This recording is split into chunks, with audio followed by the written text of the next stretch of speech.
Welcome to the Team Engagement Podcast, where leaders of teams share their insights. We discuss 6 questions in 9 minutes because leaders know how to be concise. We'll go ahead and get started with our guest today. First question, in a few sentences, tell us who you are and what you do.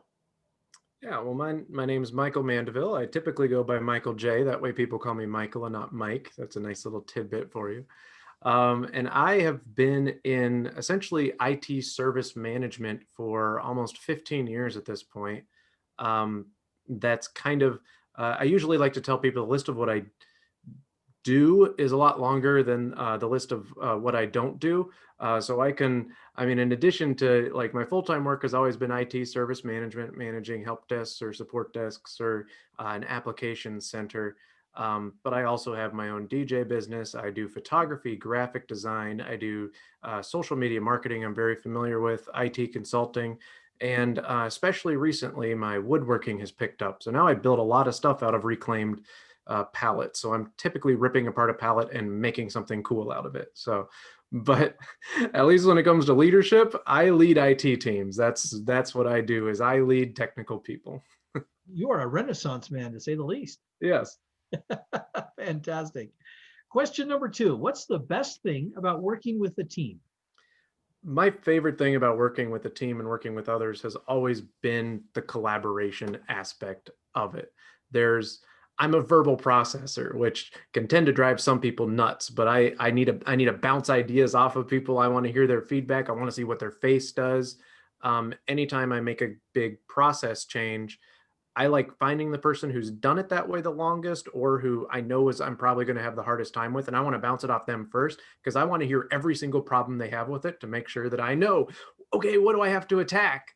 After rolling out like Office 365 to groups of many people who were stuck in their old email client or other ways, I learned very quickly that, I'm not going to tell them what the program can do. I'm going to ask them what they need to accomplish. And that's how I will sell the product to them is I will show them how this product can accomplish it.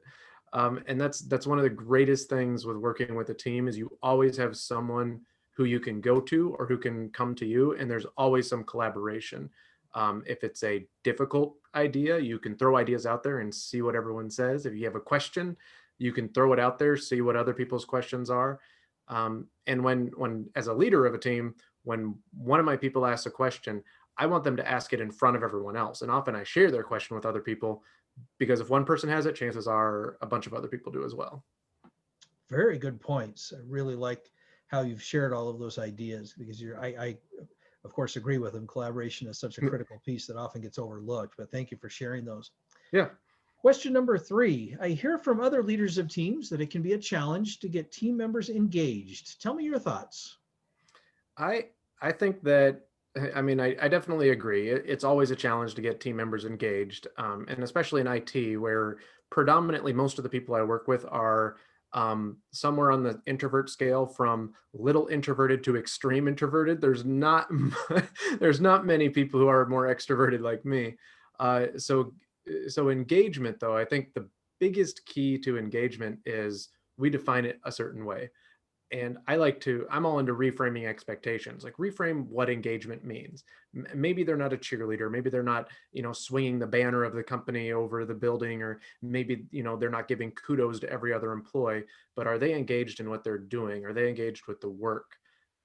When you ask a question, are they answering it? Are they blowing you off? I think there's a lot of ways to get people engaged, but you have to come to that person in the way that they will be engaged, and also engage them. That's what it's funny the amount of times I hear people complaining about someone not being engaged, where it's like, well, have you asked them?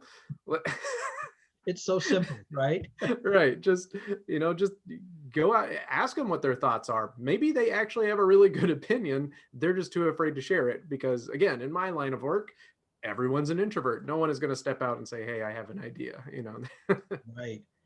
No, you're absolutely right. I really like those comments because getting to know each person and what makes them tick, so to speak, Yes. such a Yep, critical piece absolutely. of engagement. Love that. Question number 4, what other piece of advice do you have for leaders of teams? I think the biggest piece of advice that that I have, and especially for people who are dealing with technical people like I am, is get to know the person, not the product. I think that's good for salesmen. I mean, that's a good sales tactic too. You know, you Yeah. want to get to know the person and not the product. But um, really, it's, you know, the product is, and especially in IT, if you're looking at service desk, help desk, call center, whatever, the product is their numbers, their metrics. How many calls did they take? How many tickets did they enter? Blah blah blah. You know, first call resolution, all this stuff. But getting to know the person is going to bring you to that next step a lot faster. I have stepped into leadership at a, two or three organizations at this point, and coming in as a leader is always challenging, especially in IT, because everyone sees it as a competition, and I am a non-competitive person. So, but I come in as a leader, and I've been told, hey, that person probably needs fired, you should fire him. And I'm like, absolutely not. He doesn't know me. I don't know him. I am not going to tell anyone to do anything until I've gained respect and until I have a relationship with them. Mm. Um, and that is very important, I think, to know your people, to know, and maybe even it's just learning their families and where they are in life. But for me, a big part of it is learning, again, kind of what you said, how they tick. I love tapping into what their strengths are, what their personality type is. I'm a big fan of the Enneagram, and that's what I go to a lot. So, you know, it's a scale of 1 to 9 if you're not familiar with it, and it kind of tells you a lot about who you are. Like myself, for example, I'm an Enneagram 2, and I have a wing 1, which means as a 2, I'm very emotionally driven. You know, I'm tied to people, and I can tap into that. And as a 1, which is my wing, which is really close to, that's the OCD one, right? So that's where my process procedure mind, everything has to be done a certain way. Let's get it working well comes in.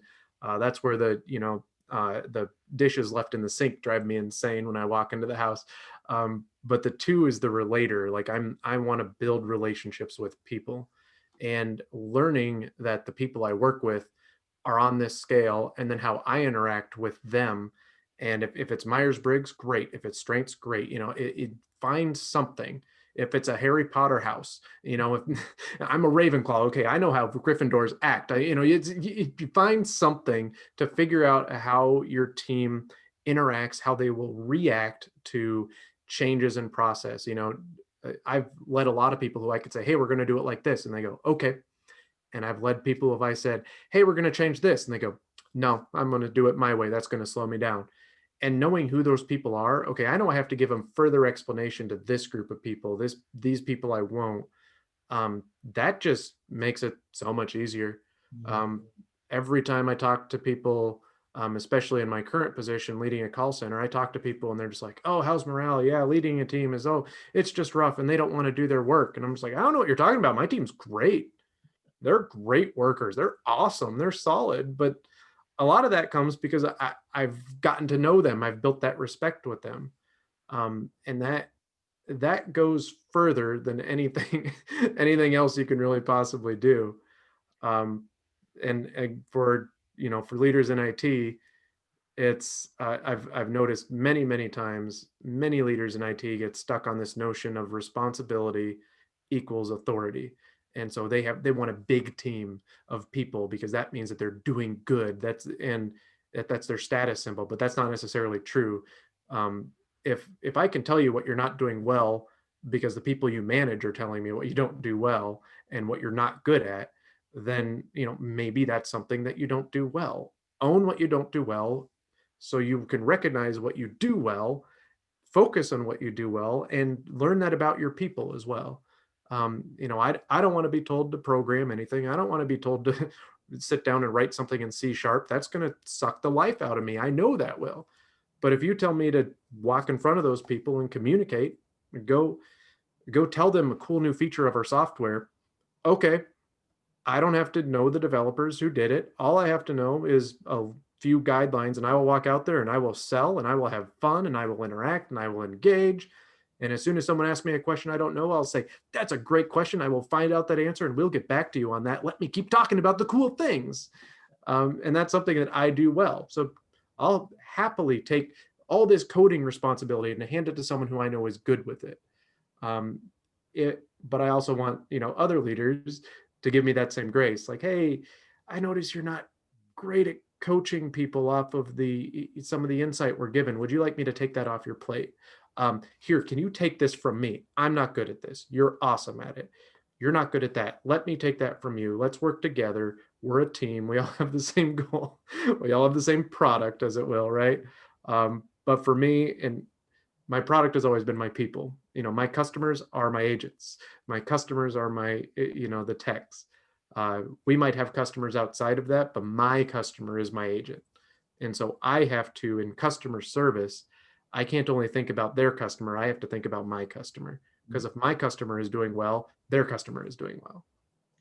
Great comments. Thank you for sharing those, and very I, powerful. I could go on with so many buzzwords, you have no idea. Oh, yeah. I have All to the admit, stuff that I've taught over the years, right? I have to admit, with a 10-minute segment, I sometimes think it's too short because we can Yeah. really go into a lot more depth with a lot of those concepts that you talked about. But great comments, great comments. Well, what other successful leaders of teams would you like to recognize that have had a positive influence in your life? Yeah.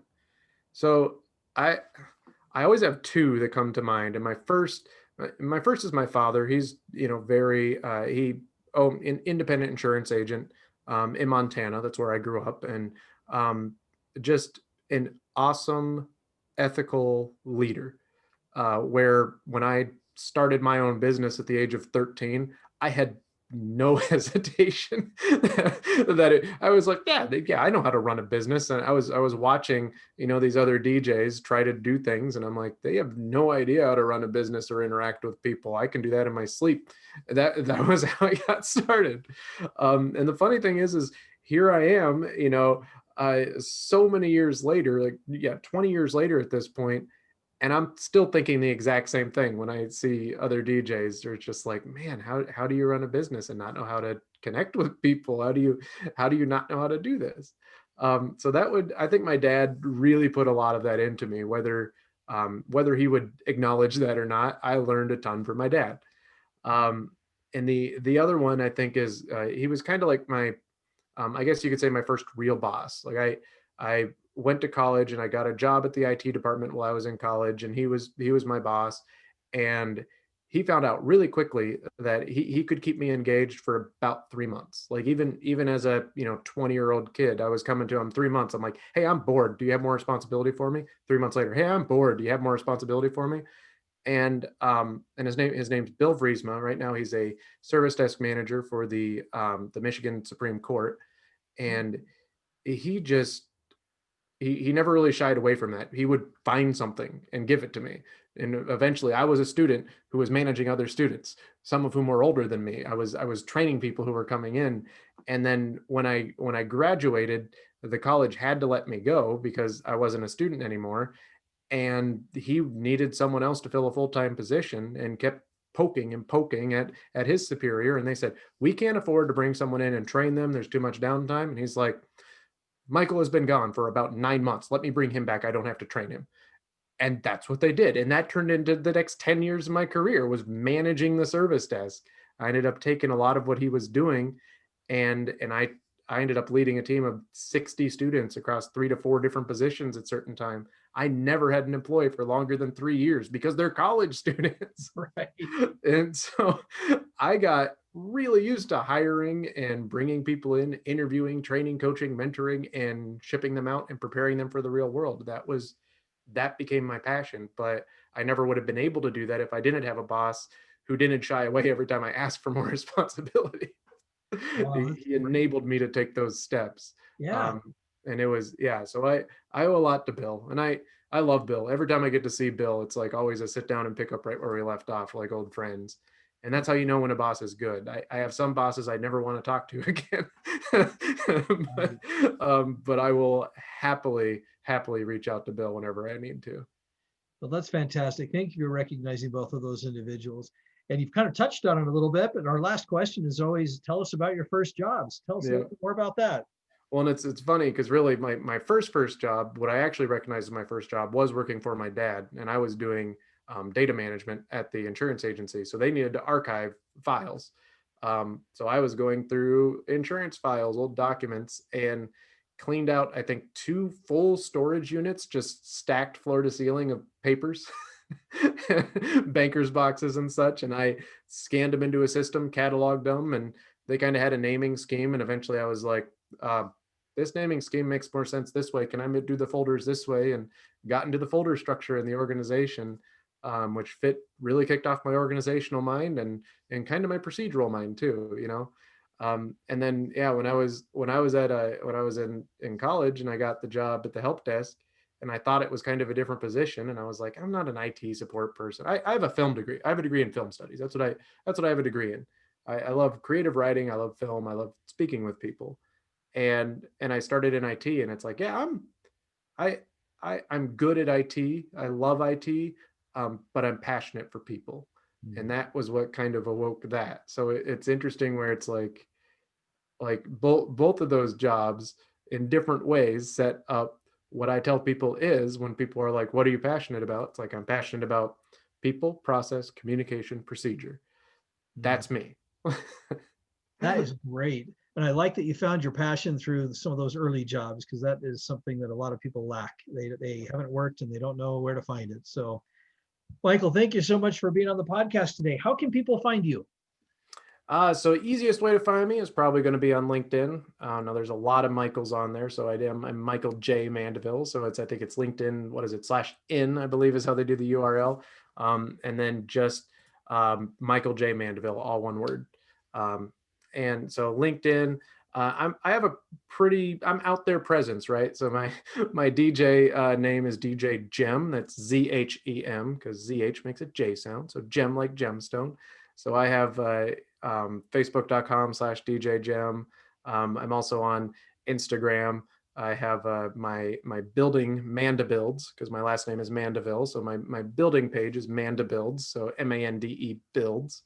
And I have that handle both on Instagram and Facebook. So and then I have MJZ Photography, which is also on Facebook. So again, I really, depending on what you want, I can be found pretty much anywhere. Oh, I love it. That's great. Well, thank you again. This is Sean Richards with the Team Engagement Podcast, where leaders of teams share their insights. For more ideas on engagement, go to teamengagementpodcast.com and download our engagement booster tip sheet. Once again, teamengagementpodcast.com. Thanks for joining us and have a great day.